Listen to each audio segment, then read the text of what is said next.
to Elle's Nails, where it doesn't take $1,000,000 for your nails to look like $1,000,000. Today we are doing some ooky spooky skeleton nails for our last Halloween looks of the season.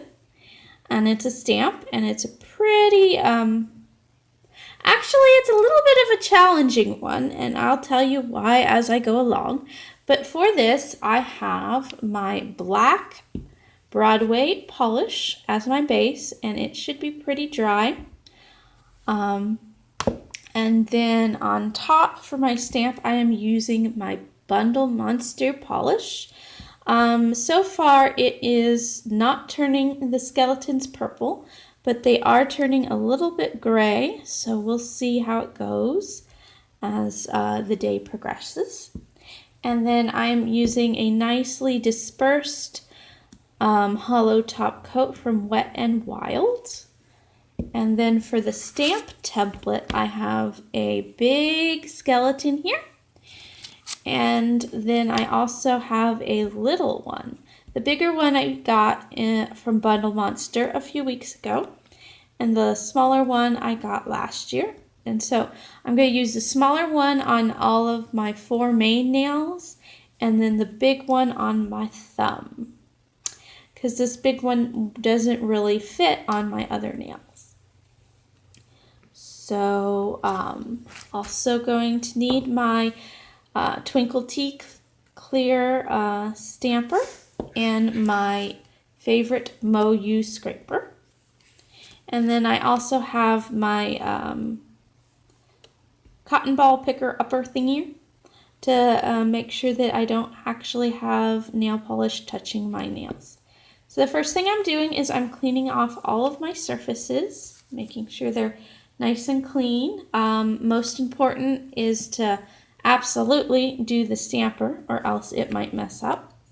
I also have some acetone-free nail polish remover handy, just in case I mess up. You might notice I have a little white on the edge there. I had some technical difficulties with my memory card being full, so I had to take it off, and I'm going to redo it.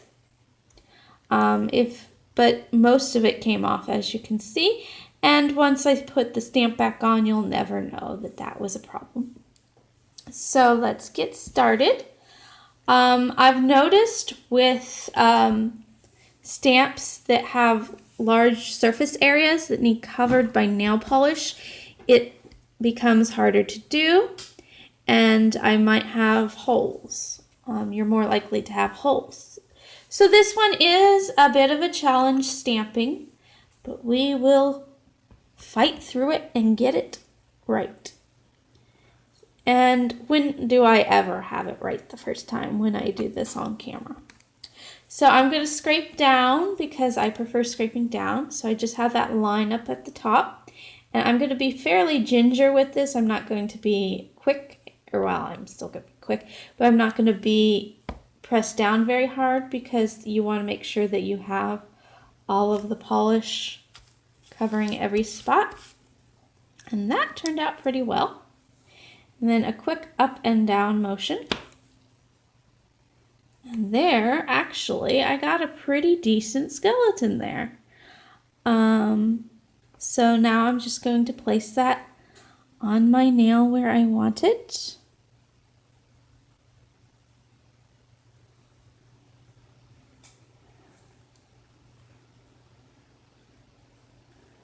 And that actually turned out pretty good. So we're going to clean off all of our surface areas again. And I am amazed because I don't think I've ever done this right the first time. But you should see the other 3 takes on my camera. And now I'm going to move on to the bigger one.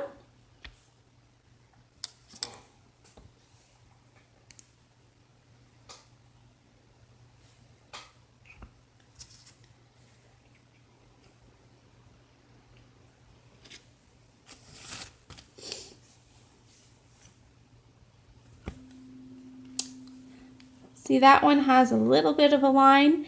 If you have a little line, it's no big deal. You can always cover that up after you stamp it if you want to. I'm not going to do that with this though, because it's a skeleton and skeletons can have pieces missing. Plus, once I add the hollow top coat, you probably won't notice anyways. I think I'm going to have to do this part off camera. I can't get a good angle for you. And there. As you can see, it didn't pick up all the way, and part of the reason why that happened, and the main part really, is because I'm talking to you. And that can cause the stamp to dry. So what I'm going to do, instead of redoing this whole thing a million times, is I'm going to take a little bit of my polish and put it on my handy dandy silicone mat.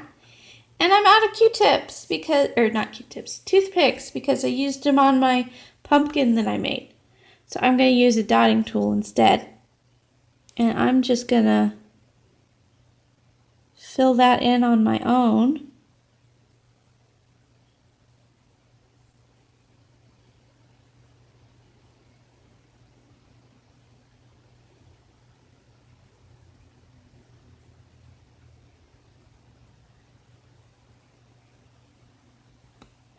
And since I'm at it, I'll fix the other side too.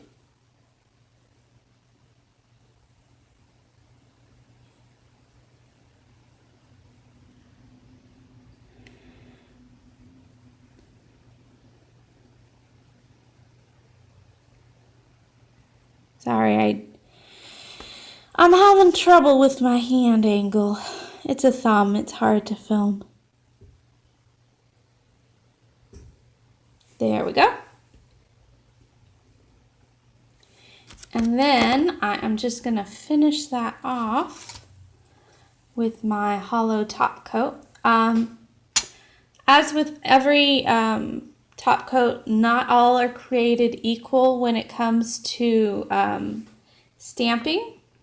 Some will smear, some won't, and fortunately this Wet n Wild is one that will not smear. So make sure that you're not pressing down on your nail and that you're just going to glide over it with the hollow top coat. So you will probably have a fair amount of polish on your nail, but it won't smear.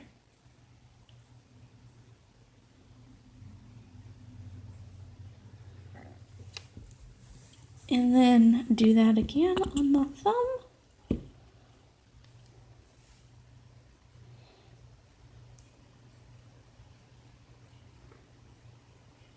It might smear a little bit, mainly because I didn't let this dry, but it's not too noticeable.